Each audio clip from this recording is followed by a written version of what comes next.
Kaninang umaga po, magkasama po kami ng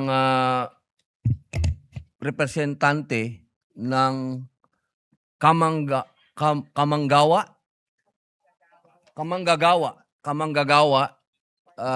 party list. Kasama ko po si Eli San Fernando at si Akbayan party list representative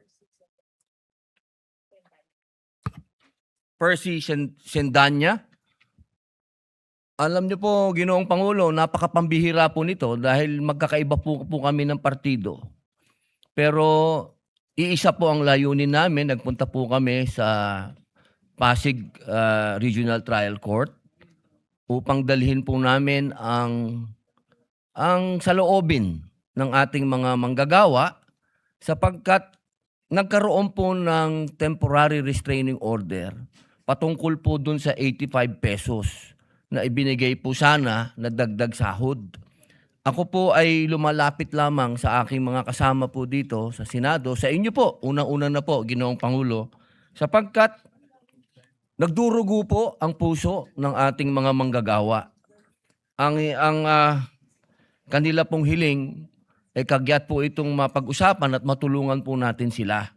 At ang kanila pong sinasabi, sa Article 126 daw po ng Labor Code malinaw na no preliminary or permanent injunction or temporary restraining order may be issued by any court, tribunal, or other entity against proceedings before the commission or the regional boards.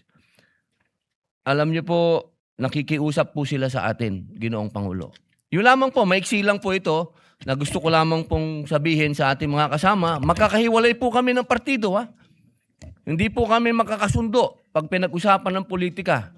Pero pagka usapin po ng mga manggagawa, magkasama po kami nagmarcha kanina.